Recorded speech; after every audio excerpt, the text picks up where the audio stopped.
Hello and welcome back to Feed the Beast. So, last episode we got the steam engine stuff more or less up and running. I experimented with a few different sizes of steam boiler. I tried going down to a 2x2 because that heated up a lot faster. But then I found that once I added my Quarry to the system, because I'm actually running my Quarry now direct from the steam engines, then it wasn't providing enough steam anymore. So I went back to a 3x3, but oops, I forgot my jetpack was on, but only too tall. And it works pretty well. You can see I've got plenty of blaze rods there, 251 stacks of the stuff. That's because people keep coming and using my my blaze farm for the experience points, and I get about 75% of the blaze rods that it produces right here. So that's good. My entire system now, well, most of my system is now set up to run off this steam power, the MJ stuff. We've got there's two redstone energy cells actually in series with it, that one and this one. So there's always a buffer for when I first turn the system on, usually of at least one of these things is full. And I've got a backup there if I need to. This one is just charging. That's basically just there so I can take it away and plop it down anywhere that I happen to need power. But if I need to, I can just swap that one out with that one, and that way I know I've always got some power available, which is important because I can't actually get to any of my items without power. So, the moment I flip this switch is basically just controlling the output of this thing here. Basically, it's saying only output power when the energy is enabled. I mean, when there's a low redstone signal. So, with that lever there, it turns the system off. So, the moment I turn the system on, this thing starts filling with blaze rods. It's nice and quick. And that means we'll start building up the heat and building up the power, and we can actually start with the operations. And with that many blaze rods, I can just leave this thing running for as long as I'm playing. Although it is important that I turn it off before I log off. The other thing that happens is I've hooked these things up. These are obviously electricity generators, and those are for powering things like my induction furnace and my industrial craft machines. These are now being fed blaze rods via the applied energistic system in the same way this thing is. It's all hidden back there behind the walls. Now, in the same way that I put a storage bus on this barrel, which means that as far as the applied energistics network is concerned, the blaze rods are part of the system, 15,000 of them. That's a lot. And it stores them and so on. I set up a couple of barrels to store my dirt and my cobble from the quarry for the same reason. Reason being is that way they don't take up space on the disk drives there. Which is why, oops, bit of a pause. That happens sometimes when you open up these menus. Which is why if I sort this by number of items, you can see that I've got 56,000 cobblestone. That's a lot of cobblestone. One of the things I might want to do soon is start recycling that stuff into scrap, because you recycle it into scrap, you can form the scrap into scrap boxes, and then when you open the scrap boxes you can get random items. And there are ways to automate that. The other thing you can do is you can simply be feeding the cobbles straight into, well, you can feed the scrap straight into a universal matter generator, and that's basically, it's like proto matter, you know, it's like the stuff that Dr. David Marcus uses in Star Trek II, The Wrath of Khan, in order to create the Genesis device. You know, it's very dangerous stuff, but basically you can turn it into anything. What else have I done that's automatic?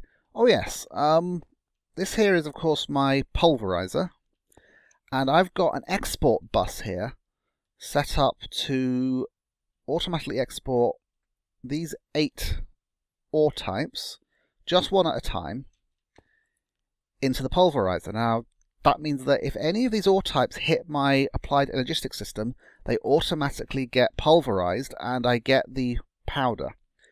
And simultaneously, I've got, is that an export bus? Yep, I've got an ME export bus up here, which is taking all of the pulverized forms of those things, plus aluminium ore, because aluminium doesn't need pulverizing, but it does need cooking, and it feeds them direct into my induction furnace.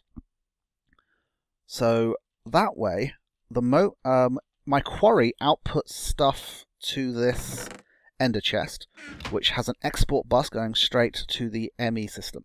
So the moment my quarry picks up anything, it gets automatically processed to the point of that. And speaking of the quarry, are we actually... We're temperature... We're not quite producing any power yet. Or are these things off? Okay, so that's those things on, but we don't actually have anything yet. So I can't show it in operation, but I can turn it on and off here. I basically just say ignore the redstone signal. This is a power tesseract, which takes the steam power and sends it to the quarry. So let's go have a quick look at the quarry. I do have a ladder going up and down, and obviously I've got the jetpack, but when I'm not using it for any other purpose, I'm using the portal guns as a quick way up and down. Oh, I went to the wrong place. I went to the linking hub rather than my own personal hub. But that's okay, I can just quickly bounce via my secure room to my own personal hub. Right, I wanted to go to the island, because that's where my quarry is. And here is the quarry. So, this is a power tesseract that's obviously going to take the steam power once it's available and feed it straight in there. Up here I've got a sorting pipe, which, seeing as I've got, what was it, 56,000 cobble, I have started filtering my cobble off straight into a void pipe. Now that basically just destroys the cobble the moment it hits it. The rest of it goes to this item tesseract. Yeah, why am I using an item tesseract? ME input. Was I not able to... I'm not quite sure why I did that. I'll have to think about that. I think there was a reason. It's something like... No, I forget. Anyway, this item tesseract... it might just go straight into the ME system, but I'm pretty certain that it does bounce via that ender chest which is there. Anyway, the reason for the circle is because this thing digs and outputs items faster than the item tesseract can actually send them. So by having an iron pipe there, it means that items cannot flow backwards. But if the ender chest is full, if the ME system does happen to be off, or the items are just flowing far too quick, the items just keep going round and round in a circle, and eventually they can get in there. And I'll probably pop back and take another look at it working once it's working. Got to keep an eye on it and see how far down we've dug. Can't really see too well, but I think we've got a little bit more until we've bedrocked it out.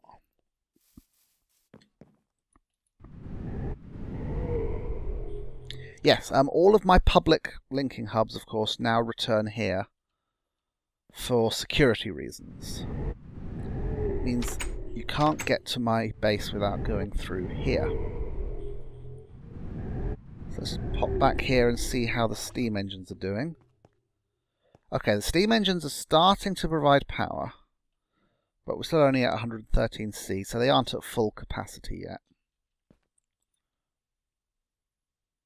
See, we're still draining energy faster than we're producing it, but this thing heats up fast enough that it takes over and starts topping up the power all the machines need. See, now with those ticking like that, I would have expected the quarry to have been running slightly. Oh, and it is. You can see cobble coming up, but it's running quite slowly right now. Yeah, that's slow. It can it can whiz along a lot faster than that. Just wait to see some items come out other than cobble. Just so you can see it go around the circle. See, that one had to... Well, it's a statistical chance, isn't it? I mean, each time it reaches a junction, it chooses one of the directions randomly. So there's like a 1 in 3 chance that it will go in there, 1 in 2 chance there, 1 in 2 chance there, and so on. So eventually it does spit in. Looks like I'm finding very little other than cobble and gravel right now, which is pretty rubbish. Incidentally, this ender pouch is the input to the system. So if you keep an eye on this, you can see the items appear for a moment. So the items are definitely bouncing via this item tesseract into the ender chest. Maybe, I think I found that the ME import bus did not work directly on the item tesseract. You know, but I was able to attach it to the ender chest. So the item tesseract outputs to the ender chest, and then that goes back into the ME system. It's quite good though, because it means that if I want to clean up my inventory, I don't really, you know, I can just throw stuff in this ender pouch and it ends up sorted for me, which is a real nice system. Anyway, you can see how that's working nice and quick. And those ores which are arriving are going right and being macerated and cooked instantly.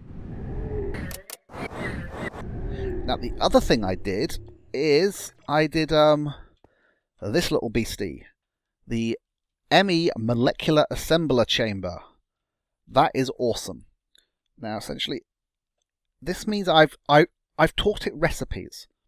Like here, well, what you do is you encode recipes on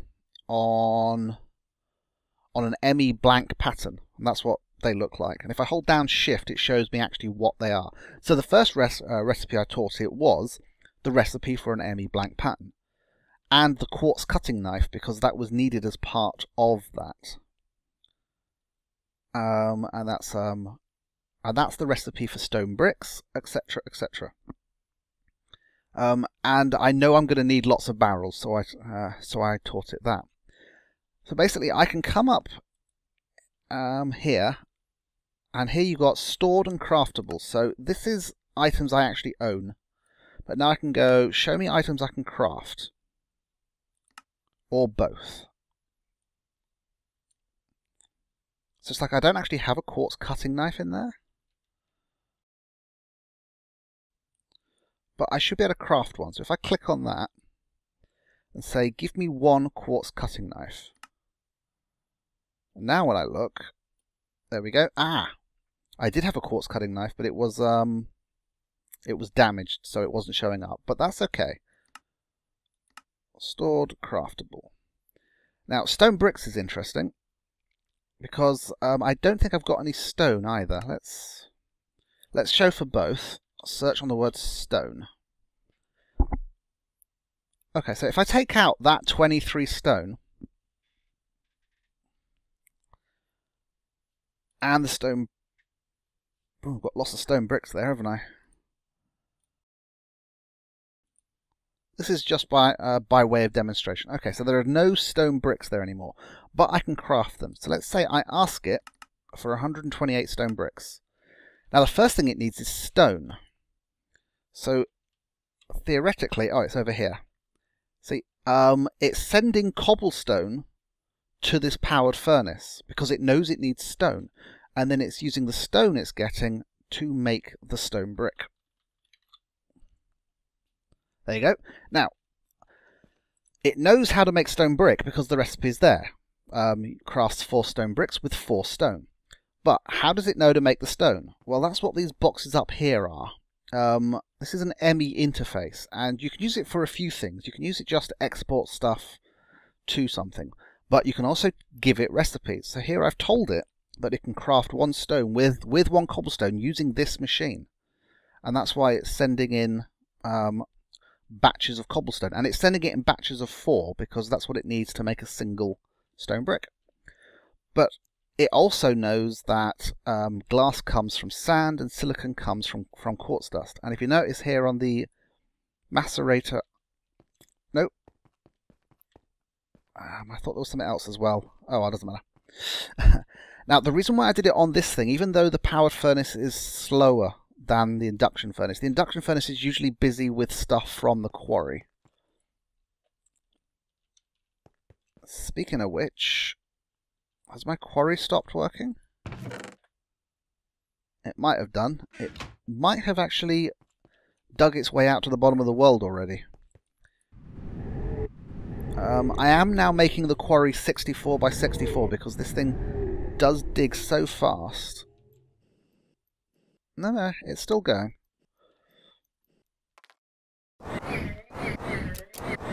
And the... Oh, I got turned around there. I thought I was already in the volcano lair because the walls were red. So that's all the changes I made down here. I basically just added lots of automation and stuff. And my plan is to teach this thing the recipes of anything I need to make more than one of at a time. The other thing I did is I made an actual entrance. Because I got sick of having to run back to always bounce via the public hub, when all I wanted to do was come up here and back. This thing now has 2 different modes it can run in. I don't know if you've seen this. I don't think you have. If I turn it on, so spawn control on, wait for those guys to come down. So currently it's an XP mode, and if you watch the swords you can see that the turtles are swinging away. Now, the problem with leaving it running in this mode when no one actually wants the XP is the XP orbs build up massively. These doors let you collect excess XP which these brains haven't absorbed through the doorways. But if you aren't actually here to do that, then it builds up so many orbs it lags the server. So I put a switch on these things, which means they can run oops. They can sneak a shot through the side there sometimes. In this mode, the turtles are no longer attacking, so all we're doing is building up blaze rods, which doesn't lag the server as bad. So, in general, we leave it in that mode. Now, this is actually what I want to work on today. Which the other solution to these, to this mass of excess stuff, is I want an auto-enchanter. There's a type of turtle you can make, which can also collect the experience points in the same way these zombie brain jars can. And he can actually take books and enchant them. So that's what I want to do. Here in the center, right there, I want my experience collecting turtle. And he's going to use item tesseracts or chests or whatever to be able to get empty books from one side, enchant them, output them to the other side, and then those items are all going to end up in my library of enchantments, which I have built down here. So I built this using a filler. I decided I'd build it right next to this guy. Hello, my little villager dude, because he can be the librarian. I'm probably going to sort of like give him windows. I might give him a way that he can wander around and look down on the people who are perusing the library, which is what's going to be in here. These are wrath lamps, by the way. They just give light for huge distances. So this is going to be ringed in barrels, and each barrel will have a single enchantment type in. And then we're going to have to put signs on them all in order to identify what all the enchantments are. I'm hoping the other people on the server will be able to help with that, because this will be open for everyone to use. So, what do I need to do first? Do I start with the barrels and the piping, or with the actual auto-enchanting dude? I think I start with the barrels and the piping, otherwise he won't have anywhere to put his stuff. So what I need is, I think I worked out there's 102 different enchantments, because you know, like smite, sharpness 1, sharpness 2, sharpness 3, sharpness 4, sharpness 5. That's 5 different enchantments right there. So I worked out that I need about 102 barrels, and I think I just want one row of them, and then I'm going to need the pipes and the item tesseracts to bring everything around this room. So let's just grab absolutely everything I need. So I've filled myself up with barrels and pipes and ender chests, and I don't think I need the item tesseracts, but I made them anyway. So let's get over to the library. Yep, set up my portal, so I've got nice rapid transport here. There'll be linking books done later, and I'm going to think how I want this thing to be laid out and done. Basically, it's going to be sort of all the way around the walls. The items are going to randomly sort themselves into the barrels. People on the server are free to rearrange and relabel and so on if they want to. So I've got my 2 ender chests, which don't stack, and I've got to colour code them. Now, currently, I think the only ender chests I've got are a green, green, green, and a green, green, white. You can see the little pixels on that. So I've got to set the colours on these. So the first 2 colours want to be green, green, because that actually used up the cactus green. I didn't actually expect it to use up the dye. I thought it would just let me colour it. Well, that's why I've got this rapid transport thing. So let's grab the rest of the green.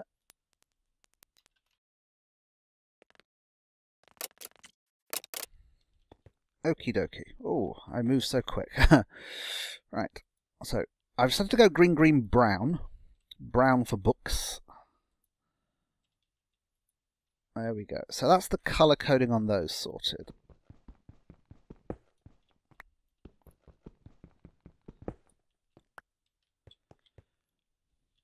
And the simplest thing is just going to be to start at one side of the room and work my way around. So let me see.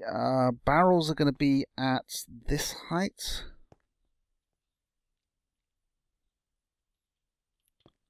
Do I come up from the ground?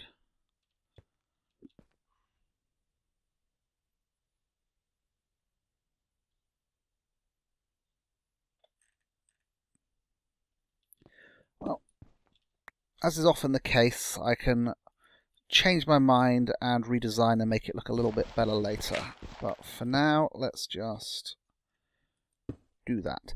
Now, this is going to hold both unenchanted books and enchanted books. And so I want to use an emerald pipe to extract the items, because emerald pipes, did not mean to do that, let you have a filter to say what it is it's going to extract. And I'm going to need 1 enchanted book in order to set those. So let's run up here to the current place that all these... What type of chest are these? I've never seen chests this colour before. Wow, okay. It doesn't really matter what book I grab, so I'm just looking for something that's relatively useless. There we go, disjunction. No one likes that.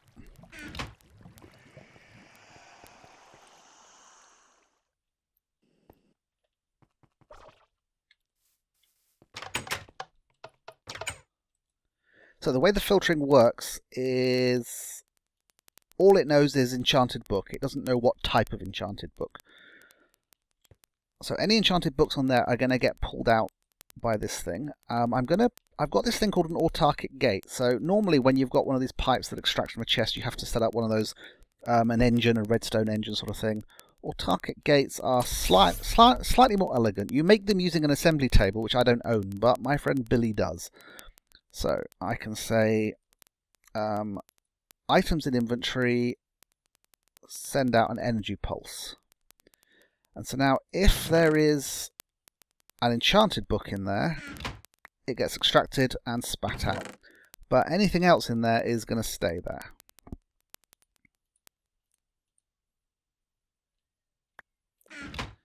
Right, so now I can do a gold transport pipe, which will speed things up.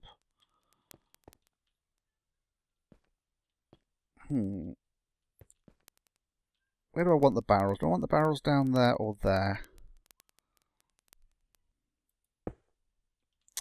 Don't want that connection. Let's try it that way around. So, let's put the enchanted book in again. It comes out and ends up in the barrel. So, these things also probably want sorting put on them. So we want black. Yes. Then another barrel will go here with another pipe. You right hand click using a pipe and it does that, which is a little annoying. And that will also be a black book. It's going to be the same. I can, use the same enchanted book on them all. And what will happen is the first enchanted book will go into the first barrel. Then the second enchanted book to come along will try and go into this first barrel. But if it's a different enchantment type, then it won't go in. And it will have to go on to the second one. So I'll just fill this room, do that. That's going to take me a little bit of time. Incidentally, this entire design is not mine. I decided to not reinvent the wheel on this, and I am taking, shall we say, inspiration from Direwolf20 himself. I'll put a link in the description down below to the video where he demonstrates how he's got his auto-enchanting stuff set up. I'm also going to take the code for the actual turtle that's going to do the enchanting from him as well.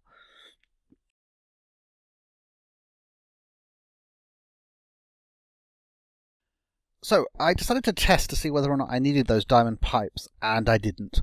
I think you only need the diamond pipe sorting if you've got a second set of barrels up above the first one, and you need to make sure the books only go in via the top.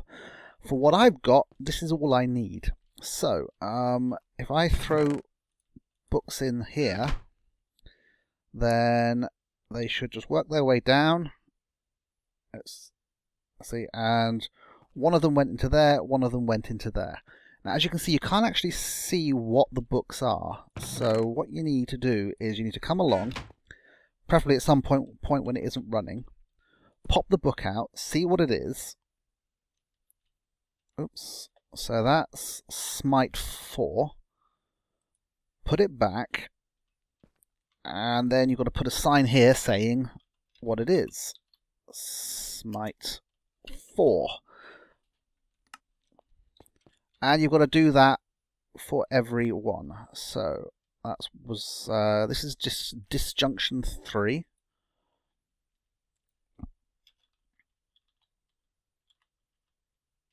Actually, let's not capitalize everything. It's easier to read if you have it like this.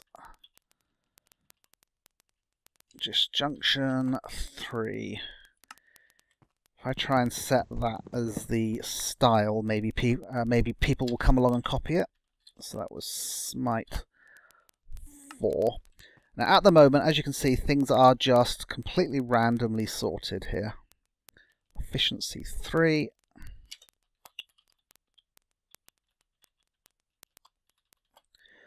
But later, once more books are in, then they could be rearranged. So like all the smites are together and stuff like that. So there are a number of other enchantment books already waiting up there. So what I'm going to do is I'm going to get one of my ender pouches. Let's get the green one, which currently points to my tools. If I just right hand click that chest, no, if I shift right click that chest there, then the color code on the ender pouch now changes to match that one there, which means I can then pop back up here. Let me empty the rest of this. So this ender pouch is the one that leads to my sorting system. So, see, the quarry's still running. It means that I can get rid of this stuff that I don't need, and that will just end up in my items system. Item system? Item sorting system. It's not even an item sorting system. Item storage system. There we go. Alright, so Control click will get all those down there. Then I can open up the ender pouch. I can throw these into the library sorter. Let me just put a sign up here saying enchanted books are now stored in the library. And I'll add a linking book to the public hub going down there to the library so people will know where to find them.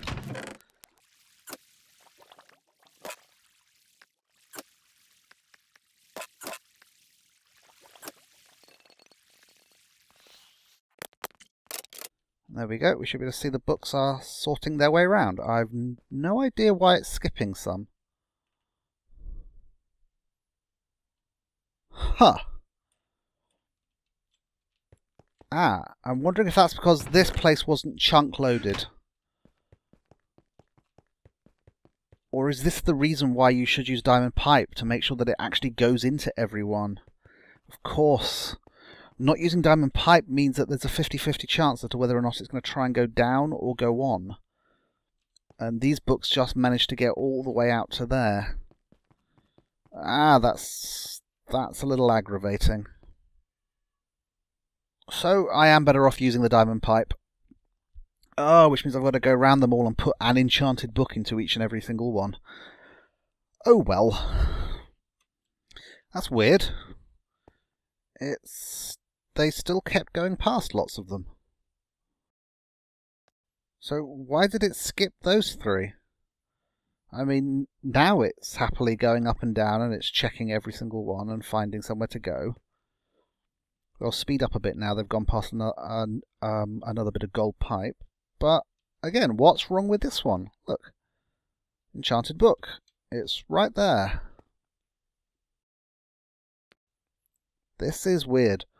I don't quite understand why this isn't working. Hello? Enchanted book? Why don't you go down into the barrel? I mean, you are an enchanted book, aren't you? You must be, otherwise you wouldn't be in this system. And yet you're refusing to sink down. Not quite sure what that's about.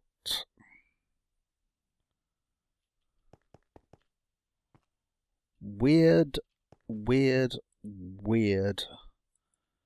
Very, very, very, very weird. Oh well. We'll find a barrel eventually. Right, I've just got to relabel these first few, so I put a sign here saying, welcome to the library, please help organise the books. So I'm hoping other people will come along and organise the books. So, yep, that was the Smite 4. So I'm just going to redo this, and then essentially this library room will be done, and we can move on to the actual auto-enchanter. Okay, first I'd like to apologise for my slow frame rate. For some reason I'm only running at 15 frames a second now. The other thing is I've worked out why it was skipping. It's because none of those are actually empty. They're actually all full of books. It's just it wasn't showing up visually on my display for some reason. Some form of glitch. Basically, I relogged and there they all were. Lots and lots and lots of books. So, yeah. Okay, I've relogged and that's, well, I completely shut down Minecraft and came back in and that's fixed the frame rate problem. I've also moved my microphone slightly further away from my mouth because playing back what I'd recorded before, it was very, very breathy, for which I apologise. So this is now set up and seems to be working. There aren't any gaps in where any of the books are. I've just labelled a few here. Could do with some more windows in this place, but things like prettying it up I'll do off camera once it's all done. So I've got myself a little chunk loader there which keeps the library loaded. A linking hub back to the public place for everyone else. So now we just need to do the actual auto-enchanting portion of this, for which I will need an experience turtle. Do I have a turtle? Oh, my system's turned off. I took a lunch break, so I just shut everything down. There we go. Right, any spare turtles? Yes, 2 spare turtles. Perfect. So, in order to make it an experience turtle, you just stick it with an enchantment table. That means it has the ability to collect experience and enchant things. So, there's my XP turtle. There's my ender chest, which I think is all I need, because the ender chest is going to have both the input of blank books and deal with the transport of the books that get done. So let's try popping him. Well,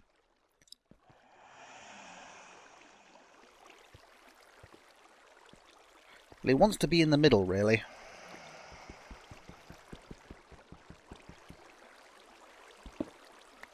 So Mr. Turtle needs to go here. Ooh. Oh, I got in front of that turtle and he hit me. So, let's put him down and tell him to turn around. Apparently you can just say, turn right. There we go. Alright, so this turtle is now facing me.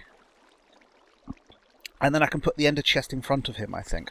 Although I might change the code, actually, so he puts things down. I think you can pick up and put down beneath you. I'm going to check on that. No, it seems that it will only place things into an inventory if it's right in front of it. So the ender chest is going to have to go right there in front of this little dude. So I want to give him a name. So if I do happen to break him and replace him, he won't lose any programming he's got. So this is simply a question of doing the command, I think. Label set, and then I'll give it its name, and I'll call this one Turtle Enchanter. There we go. Computer label set to Turtle Enchanter. So now any programming he's got, he will keep. So I'm going to snag the code which Direwolf wrote. So I just have to do that. Paste bin get. And I've got the code here. So R1 J E S23I, and I'll put it into the startup program.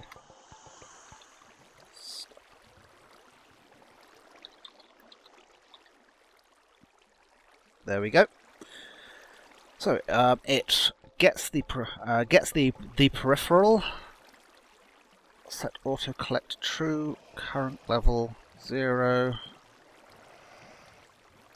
I want to check out what that. Oh no, auto collect. That's actually for the peripheral. So that's it gaining. That's making sure that it is going to collect its inventory properly. Wow.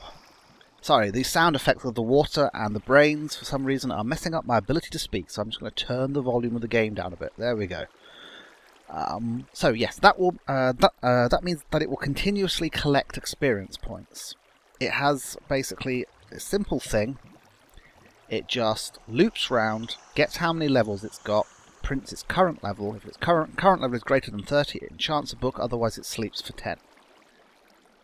And all enchanting a book does is it selects the first inventory slot, it sucks in a stack of books, it then drops all but one of those books because you can't enchant a stack. So it puts those back in the chest.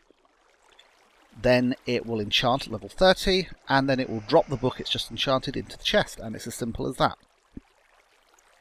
So, if I don't think I need to make any changes to this. So I just exit, do Control R to reboot this computer. Okay, currently level 0. So it's just going to wait 10 seconds, then check its experience level again. So what it needs, of course, is an ender chest with a supply of books in it. Now, I've got some, but not many. Like so. And I think that's all that's needed. I'll probably want to put a label on that ender chest. I could put the ender chest inside, couldn't I? Then it won't be poking out here like that. It would block, though, one of the places where the turtles need to attack. So he's going to stay at... Oh, that's the wrong turtle. That's the wrong turtle again. This is the one. He's going to stay at level 0 unless I actually make this thing run. So, it's in XP mode. Let's start it spawning. And we just want to watch what happens when it gets to level 30. So there's currently 14 books. So hopefully we'll start to see its levels going up. There you go, it's level 5 now. Now obviously this isn't as fast as it could be because, I don't know, are some of these levels being absorbed by the brains? No, but some of them are ending up by the doors again, as they used to. Probably because they're being attracted towards me. Wait, are those orbs going to flow towards him? Well, it's at level 19 already, so... It is going to... Oh, 25. Wow. It's going to slow down, of course, because at the higher levels you need more experience orbs before you get up to the next level. So yes, that's 28 now. He's about to enchant a book. Let's see what happens on the next one. It should be at level 30. Oh, there you go. That thing just spun around. We now have one less book, and the enchanted book which it put back has winged its way off already. Now the only thing is that if another item ends up in the first slot, then I think it will get confused, because it will pick up something which it can't enchant, and then it will just sit there forever. So I want to see how it reacts to there being no books there. You know, will it crash, or will it just go, can't do anything? It crashes. Item count -1 out of range. Okay, so if it doesn't have books, it crashes. So that's... I might work on the code, make it a little bit more robust. But for now, it should just reboot, and it enchanted straight away. So we're down to 12. So let's turn off the system. That's it. That's an auto-enchanter. Keep this thing full of books in the first or in the earlier slots it needs to be. And any enchantments get put in and taken away straight away, and this thing will just keep enchanting. It waits 10 seconds between each check, so this program running all the time is not lagging the server at all. And next episode, I will work on automating book production, so this thing will always have books. So I'll see you then. Bye bye.